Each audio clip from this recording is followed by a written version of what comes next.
Bonjour, bonsoir ou bon après-midi selon les endroits où vous êtes et d'où vous me suivez en ce moment. Moi, c'est Mohamed El Cheikh, je suis journaliste, je suis mauritanien, je suis indépendant et je suis panafricain. J'insiste beaucoup sur ce qualificatif parce que, en fait, je suis panafricain, comme d'autres panafricains, d'ailleurs très nombreux, et qui évoluent pour que l'Afrique avance, pour que nos pays avancent, mais chacun de nos panafricain l'est à sa façon. En tout cas, moi, je suis panafricain mauritanien. Je dis ce que je pense et je dis surtout ce que je crois être la vérité.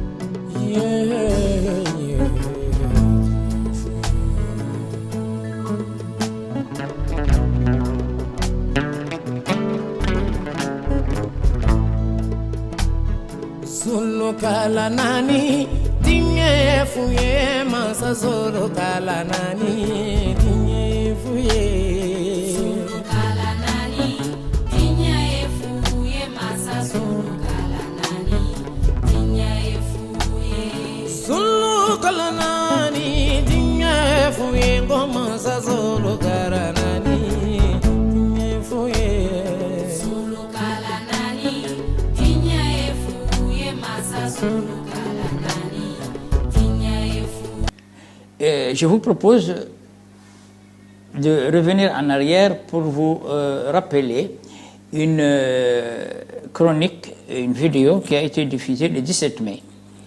17 mai sur intitulé les accords Mauritanie-Mali, accords calmants.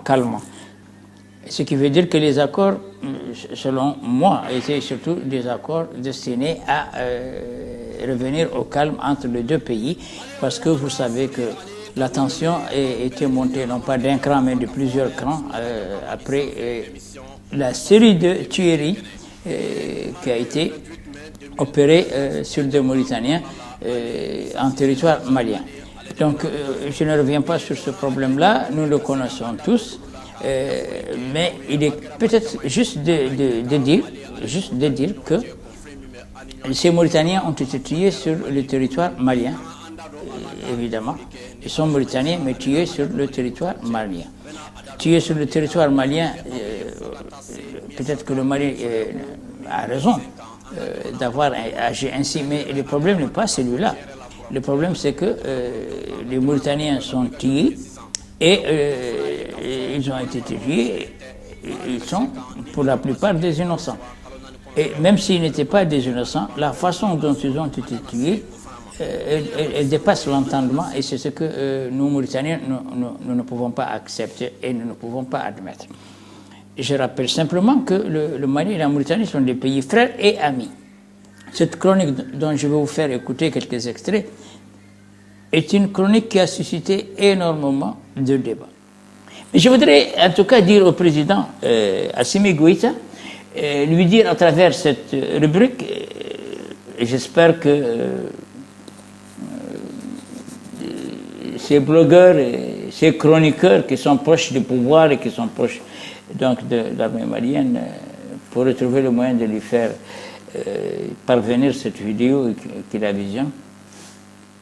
Je voudrais dire au colonel Assimi Goïta quelque chose que lui sait très bien, que son chef d'état-major général des armées qui était en visite dans notre pays l'autre jour le sait, que tous les grands officiers stratèges et les officiers de lutte contre le terrorisme du Mali savent très bien. Le Mali a la chance que le ministre de la Défense de la Mauritanie est le général de division Hanana Ould-Sidi, l'ancien général à la retraite.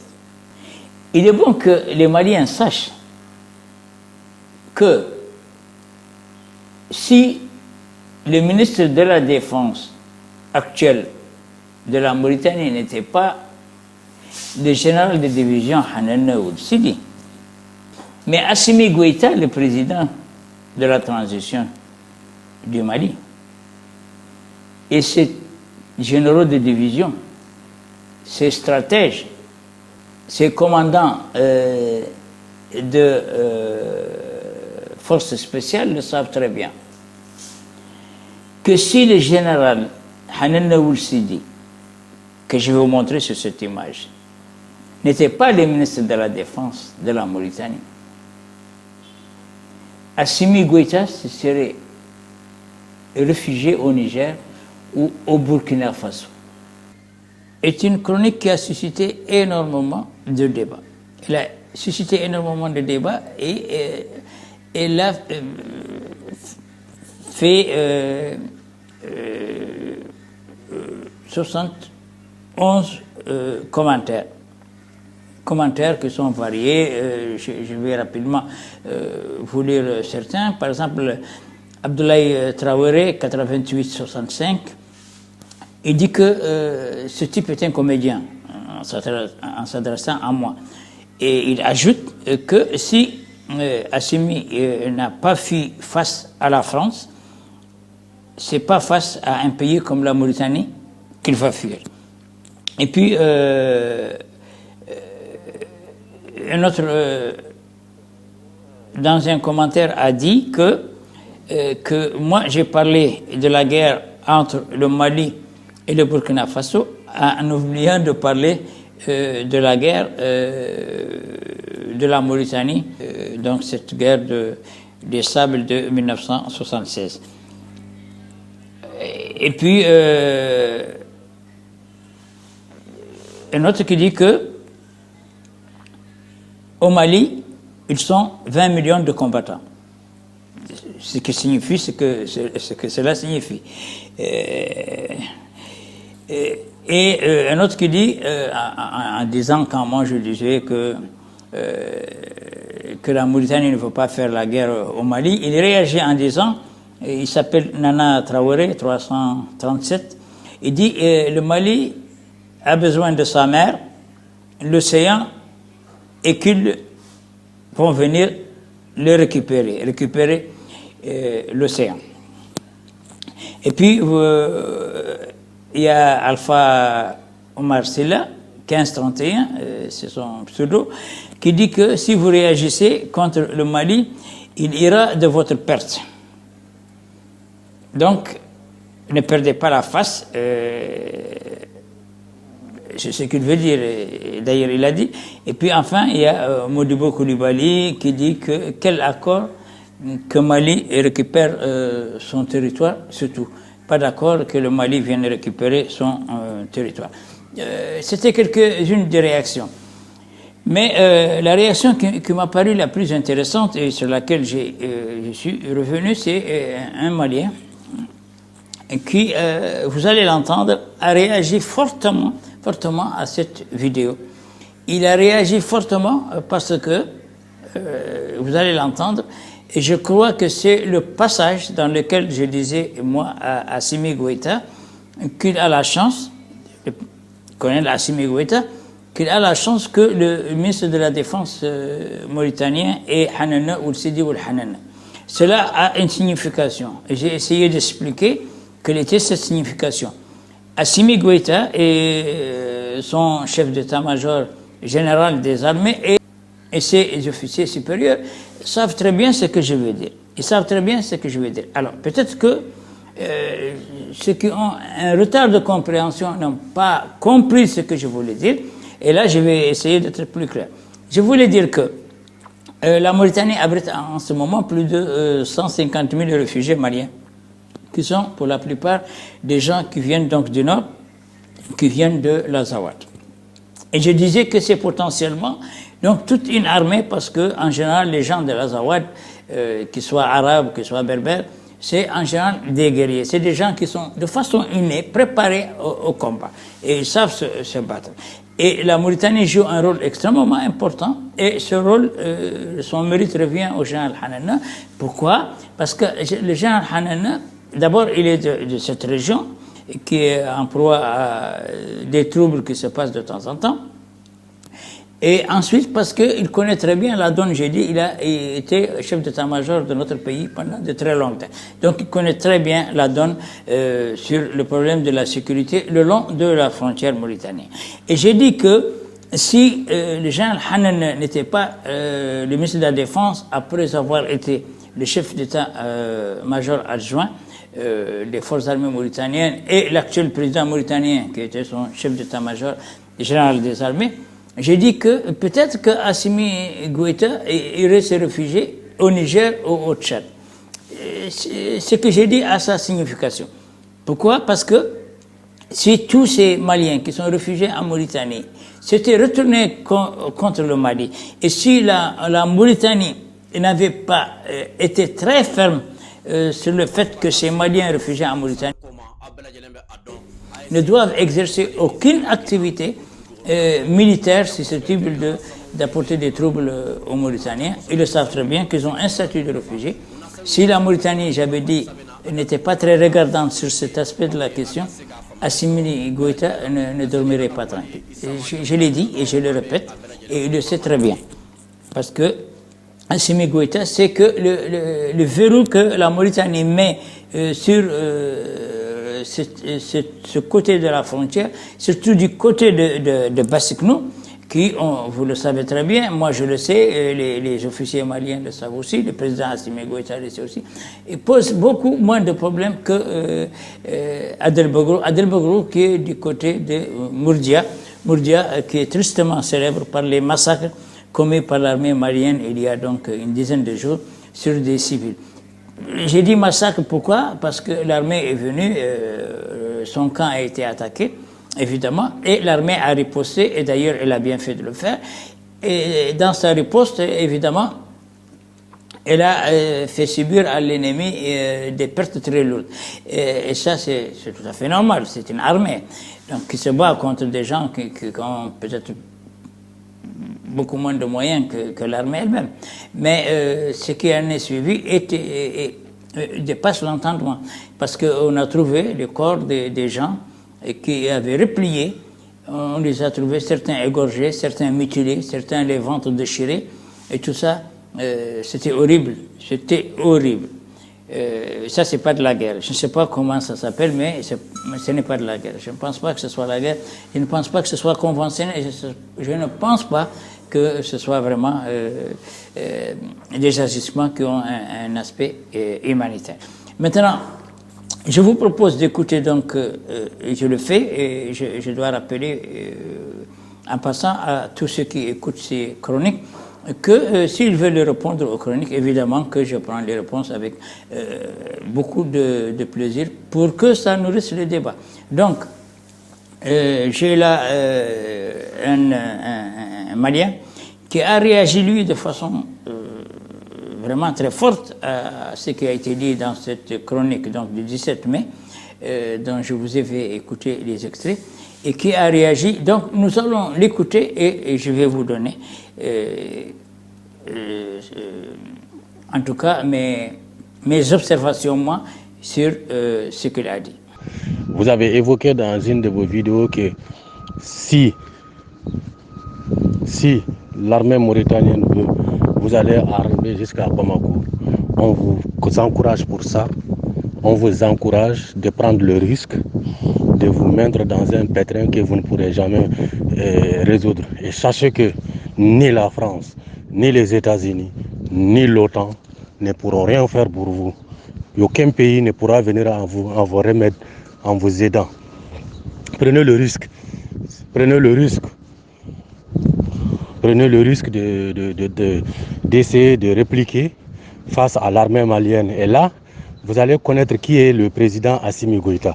Si c'est lui qui va fuir ou c'est le président de Nouakchott qui va fuir, on verra l'un de deux qui va fuir là. Exactement, c'est dans cette vidéo-là que je vous parle. Vous avez évoqué que non, vous avez plus de 100 000 terroristes. Si les terroristes étaient forts, pourquoi ils ont fui pour aller à Mauritanie, chez vous là-bas? S'ils étaient armés, s'ils étaient forts, s'ils avaient la capacité, pourquoi ils ont fui le territoire Kidal, Tombouctou, Gao, le nord, pour aller se réfugier chez vous là-bas, face à l'armée malienne? Donc, vous aujourd'hui, vous oubliez quand vous avez eu le problème avec les Sahraouis et le Maroc, c'est le Mali qui est venu en votre remède. C'est le Mali qui vous a sauvé de sauvegarder votre république. C'est le président Modibo Keïta qui vous a apporté une aide militaire et sociale pour que la Mauritanie existe. Et n'oubliez pas ça. On a la capacité aussi de fermer toutes nos frontières à vous. Vos animaux vont manger le chair humaine là-bas. Ça c'est encore. Et encore, le ravitaillement que vous faites au Mali, on va couper tout. Il n'y aura plus de ravitaillement alimentaire vers la Mauritanie. Voilà. Comme ça, vous allez comprendre ce que c'est la vie. Oui, c'est vrai, on a eu des présidents corrompus comme les Moussa Traoré, comme les Alpha Omar Konaré, comme les ATT. Oui, on a eu 3 ou 4 présidents pendant 25-30 ans, des mauvais présidents qui étaient des mauvais gestionnaires, qui étaient des traites de la patrie. Mais aujourd'hui, on a eu des vrais patriotes qui vont reculer devant rien. Et on verra l'avenir. Dans un an, on verra qui c'est qui aura l'erreur. On verra. C'est par pitié qu'on vous a laissé venir ramener vos animaux pendant l'hivernage, brouter l'herbe chez nous et pendant l'été. Mais on va couper tout ça là. On va couper tout ça là. Il n'y aura aucun animal, vache, mouton, chèvre, chameau et âne qui va rentrer maintenant pour venir brouter au Mali. On va couper tout. On va couper tout. La frontière sera stricte. Il n'y aura plus de pitié. Parce que vous les Mauritaniens, vous avez la mémoire courte. Vous avez la mémoire courte. Vous pensez que les pauvres Français et les pauvres Américains de l'OTAN pourront vous faire quelque chose. Ils ne pourront rien faire pour vous. Ils ne viendront jamais mourir à votre place pour votre pays. Vous comprenez? Si vous prenez le risque d'affronter l'armée malienne, eh bien on va anéantir Nouakchott tout. On va attraper tout. Et vous allez voir comment ça va finir. Vous allez voir comment ça va finir. Oui, c'est vrai que nous, on a eu 40-45 ans d'intervalle de mauvais présidents qui ont mal géré le pays, qui étaient les valets de la France, qui avaient la double nationalité de la France, donc qui obéissaient à la France. Mais aujourd'hui, c'est fini ça depuis 2020. Depuis 2020, c'est fini ça. On a tourné la page. C'est la jeunesse qui est venue maintenant. On est sans pitié. On n'est pas comme les IBK, les ATT, hein, qui ont l'affinité. Oui, c'est le Mauritanien, ce sont nos frères. Oui, non, c'est fini. Nous, on s'en fout de ça. C'est la jeunesse qui commande maintenant au Mali. On est sans pitié. Préparez-vous, hein, de toutes les façons. On sera sans pitié. Donc on va anéantir jusqu'à Nouakchott. Voilà, on va prendre tout. Voilà, prenez le risque. Prenez le risque. Mais vous voyez, l'armée malienne, il est là-bas, il est en train d'envahir le village. Il est en train de mettre le drapeau malien. Répliquez pour voir comment ça va se terminer. Répliquez pour voir. Voilà vos peuples, les blancs, les arabes blancs qui sont là-bas. Ils vous appellent de venir d'agir. Mais pourquoi vous n'agissez pas? Vous demandez de l'aide américaine, mais cette aide américaine ne viendra pas. Vous demandez l'aide française, mais cette aide française-là ne viendra jamais faire face aux armes.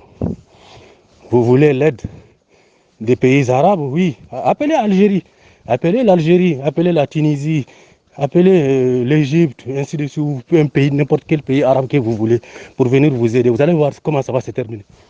Il n'y aura aucun pays arabe qui viendra à votre secours. Voilà.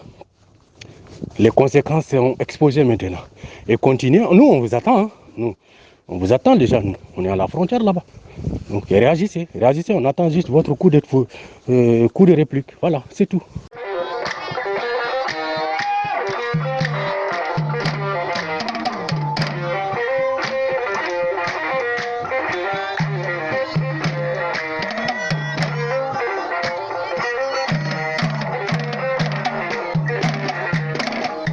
Je voulais juste apporter à mon ami et mon frère que vous venez d'entendre que d'abord je n'ai jamais dit que l'armée mauritanienne allait partir attaquer le Mali. Je l'ai jamais dit.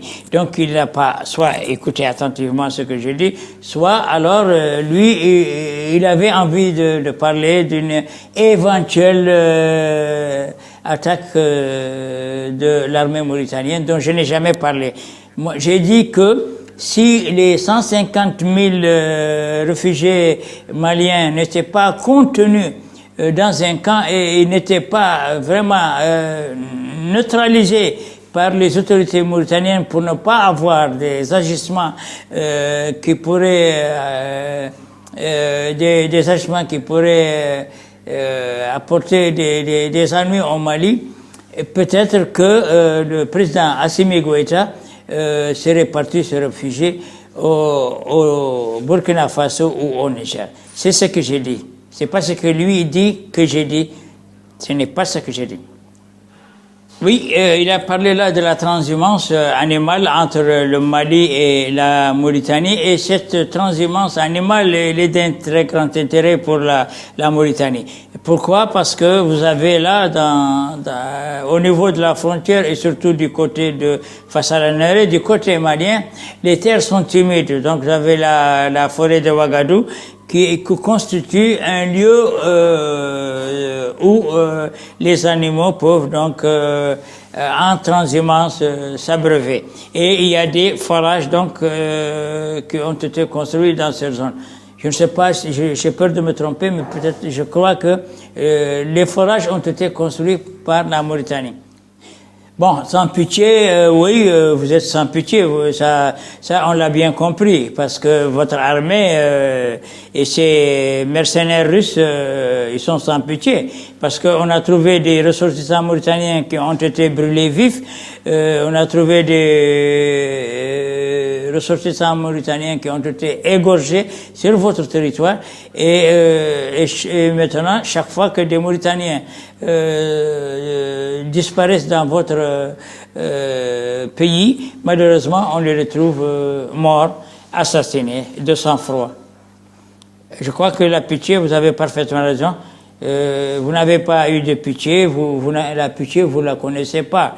Si vous êtes jeune, si vous êtes une nouvelle génération, malheureusement, la pitié, c'est pas votre fort, hein.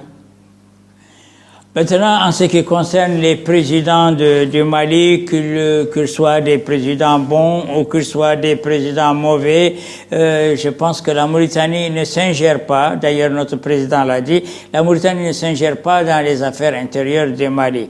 Le Mali et la Mauritanie sont des pays frères et amis, et en tout cas les présidents qui se sont succédés jusqu'à ATT sont des présidents qui ont émis la même fréquence pour que la Mauritanie et le Mali puissent vivre en paix. Et c'est vrai que le Mali est un pays maintenant en guerre, et que c'est une guerre qui est dirigée par une génération de jeunes. Mais ça, c'est le problème du Mali et du problème de la jeunesse malienne. Ce n'est pas le problème de la Mauritanie. Votre guerre, c'est votre guerre. Le Mali, il est en guerre avec lui-même. Je l'ai toujours dit et je l'ai répété.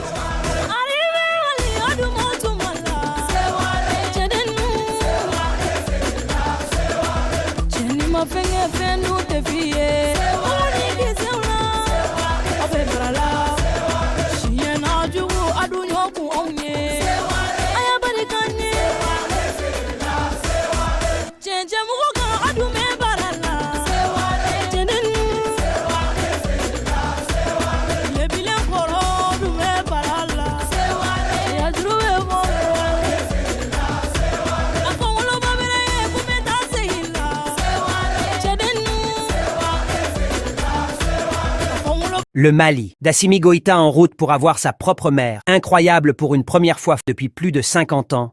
Le Mali aura peut-être bientôt sa mer qui était volée par la Mauritanie. L'armée malienne vient de reconquérir 3 villages maliens occupés par la Mauritanie, ainsi que l'école franco-arabe érigée par les autorités mauritaniennes sur le territoire malien. Cette action a été entreprise pour restaurer la souveraineté du Mali, longtemps compromise par des dirigeants jugés incompétents et malhonnêtes. L'objectif principal est de rétablir l'accès à la mer, autrefois détenu par le Mali, mais perdu en raison de la mauvaise gestion.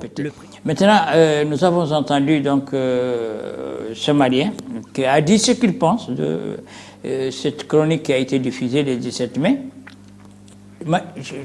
Je voudrais dire que ce que j'ai dit, il faut que le Mali reconnaisse que la Mauritanie joue actuellement un rôle extrêmement important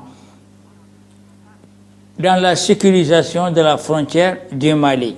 Parce que la Mauritanie, je l'ai dit et je le répète, elle ne peut pas assurer au Mali que plus jamais aucun Malien ne peut rentrer. Parce que d'abord, les Maliens qui rentrent en Mauritanie, ils rentrent comme réfugiés. Et j'ai dit de n'importe quelle façon et de n'importe quelle manière. Ils sont parfois sur une charrette, ils sont parfois sur une moto, ils sont parfois sur un âne, parfois sur un cheval. Est-ce qu'ils étaient des combattants ou ça, ce n'est pas écrit sur leur front, mais en tout cas, aucun Malien ne rentre sur le territoire mauritanien muni d'armes. Ça, tout le monde le sait. Maintenant il a parlé de le Mali qui hisse des drapeaux sur certains édifices. C'est des édifices qui sont construits en territoire malien, construits peut-être par la Mauritanie sur le financement des contribuables mauritaniens, mais ils sont sur le territoire malien. Donc si le Mali décide de récupérer son territoire, c'est tout à fait normal qu'il ne flotte sur son territoire que le drapeau du Mali. La Mauritanie ne voit pas d'inconvénient, elle ne peut pas vraiment regarder le Mali de façon lorgnante quand le Mali hisse le drapeau malien sur les édifices publics à l'intérieur du territoire malien. Donc, moi je pense que ce qu'il faut, et ce qu'il faut peut-être faire, et ce que vers lequel les deux pays doivent tendre, c'est que d'abord les Mauritaniens ne laissent pas ni sortir de son territoire des hommes qui ont l'intention de nuire au Mali, et la Mauritanie ne laisse pas des Maliens rentrer sur son territoire si ces Maliens ont nui au Mali. Donc, mais ça ne peut se faire que s'il y a une collaboration entre les deux armées et une collaboration avec les deux chefs d'État. Je voudrais dire ici que, malheureusement, il faut rappeler que la sincérité du Mali, la sincérité du gouvernement malien, gouvernement de transition, est douteuse. Le Mali, d'Assimi Goïta en route pour avoir sa propre mer. Incroyable pour une première fois depuis plus de 50 ans. Le Mali aura peut-être bientôt sa mer qui était volée par la Mauritanie. L'armée malienne vient de reconquérir 3 villages maliens occupés par la Mauritanie, ainsi que l'école franco-arabe érigée par les autorités mauritaniennes sur le territoire malien. Cette action a été entreprise pour restaurer la souveraineté du Mali, longtemps compromise par des dirigeants jugés incompétents et malhonnêtes. L'objectif principal est de rétablir l'accès à la mer, autrefois détenue par le Mali, mais perdue en raison de la mauvaise gestion. En tout cas, pour moi, elle est douteuse parce que le président malien avait promis, la première fois qu'il y a eu, c'était en 2022, quand des Mauritaniens ont été retrouvés assassinés et égorgés, et certains brûlés vifs, le président malien avait promis à la Mauritanie donc qu'une enquête serait menée pour établir la responsabilité. Et jusqu'au moment où je vous parle, il n'y a pas, à ma connaissance, vraiment des conclusions sur l'enquête qui a été menée au Mali. Est-ce que d'ailleurs cette enquête a été menée? Parce que je ne vois pas pour quelle raison d'ailleurs l'armée malienne mènerait une enquête. Pourquoi elle l'a menée? Parce que c'est bien l'armée malienne qui est l'auteur des crimes qui ont été commis. Parce que ces Mauritaniens ont été pris par l'armée malienne. Mais maintenant que l'armée malienne soit accompagnée des mercenaires Wagner et que ce soit même si ça reste encore à prouver que ce soit les Wagner eux-mêmes qui ont commis ces crimes, quoi qu'il en soit, ces crimes vont être imputés à l'armée malienne parce que c'est l'armée malienne qui a pris des Mauritaniens, qui les a amenés dans des endroits inconnus et qui finalement les a abandonnés, assassinés. Donc je pense que parler d'une guerre entre la Mauritanie et le Mali, une guerre ne sert à rien. Elle n'est d'aucun intérêt ni pour le Mali ni pour la Mauritanie. Et contrairement à ce que les Maliens pensent, qui pensent que si la Mauritanie devait entrer un jour en conflit avec le Mali, que la Mauritanie serait perdante. la Mauritanie, elle se bat avec ses propres moyens, elle se bat avec ses propres hommes, elle se bat avec ses propres officiers. Alors que l'armée malienne ne peut pas se battre si elle n'est pas épaulée apparemment. Parce que d'abord, elle a chassé la France, parce qu'elle dit que la France ne s'est pas battue pour elle. Et maintenant, elle a fait venir les Russes qui se battent pour elle. Et c'est pour ça qu'elle est à côté des Russes. Ce ne sont pas les Russes qui sont à côté de l'armée malienne. Là, je peux vous montrer des images. Ce sont les Maliens qui sont à côté des Russes. C'est différent. Donc, l'armée malienne, elle a besoin de gens pour se battre à sa place, et elle a les Russes qui sont là pour se battre pour elle. Qui se battent pour elle, parce que, ou en tout cas, les Russes les encouragent à se battre eux contre les Maliens eux-mêmes, parce que c'est une histoire entre Maliens et Maliens. Ce n'est pas une histoire entre Mauritaniens et Maliens. Ce n'est pas souhaitable qu'il y ait un conflit entre le Mali et la Mauritanie. Ce n'est pas souhaitable parce que il y a rien à en tirer, aucun profit, aucun bénéfice, ni pour l'un ni pour l'autre des pays. Mais je voudrais quand même vous dire une chose, à vous Maliens, que le président de la transition, Assimi Goïta, il a intérêt à prendre ses responsabilités. Je crois que ça lui manque de prendre ses propres responsabilités. J'ai comme l'impression que le président malien, je regrette de le dire, mais j'ai comme l'impression que le président malien est un président qui agit sur télécommande. C'est-à-dire que on a comme l'impression qu'il obéit à soit des instructions qui lui parviennent, soit il n'est pas regardant sur les conséquences des agissements des gens qu'il a fait venir dans son pays. Parce que c'est quand même Assimi Goïta qui a fait venir Wagner. Et je n'ai pas besoin de remonter trop haut pour vous dire que vous vous souvenez cette polémique qui a eu longtemps lieu, qui disait que oui, Wagner est au Mali, Wagner n'est pas au Mali, les Maliens ont fait venir Wagner, les Maliens n'ont pas fait venir Wagner, ça y a eu des demandes officielles, et on a même demandé d'avancer des preuves, et je pense qu'aujourd'hui, les Maliens, peut-être, ont oublié qu'à un moment, ils avaient démenti que Wagner n'était pas là, alors que Wagner était justement en train de s'implanter dans ce pays. Moi, personnellement, je vais dire quelque chose que j'avais dit la dernière fois, et que je vais répéter. Moi, si j'étais à la place du président actuel, Ghazouani, je romps mes relations diplomatiques avec le Mali. Rupture totale des relations diplomatiques. Alors, la Mauritanie va crever de faim, peut-être, comme a dit le blogueur malien là, que vous venez d'entendre, que les animaux des Mauritaniens vont manger de la chair humaine, tant mieux. Mais si la Mauritanie ne rompt pas les relations diplomatiques avec le Mali et qu'elle finisse avec cette histoire, moi j'ai tellement peur que cette histoire entre le Mali et la Mauritanie tourne au drame. Elle tourne au drame parce que le Mali ne fait aucun effort. Il ne fait aucun effort pour que les Mauritaniens qui se déplacent à l'intérieur de son territoire soient en sécurité. Il ne fait rien. J'ai peut-être même peur de dire que je crois qu'il encourage plutôt que les Mauritaniens soient massacrés à l'intérieur de son territoire pour que les Mauritaniens arrêtent de rentrer dans le territoire malien. Ça, je crois que c'est la conclusion à laquelle j'arrive moi.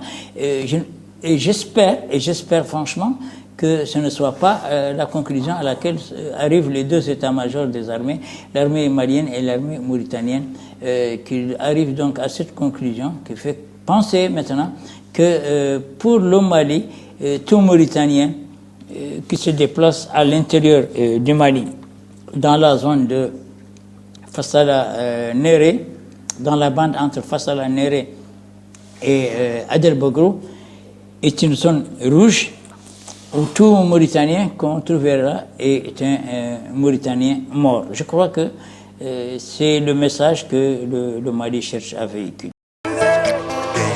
متمونك من عاقبي عاقب ظهرك ما تعرف من سابقي ما هو نفسك أصحابي وقاربي قالوا عنك مانك هو صاحبي ولا أنا صاحبك ولا تفهم تخمامي ولا أنا قداس قامي طموحي وأحلامي أكبر منك ولا تفهم تخمامي ولا أنا قداس قامي طموحي وأحلامي وحشتك يا غريب مكسومة يا غالية وحشتك يا غريب مكسومة يا غالية وحشتك يا غريب مكسومة يا غالية وحشتك يا غريب مكسومة يا غالية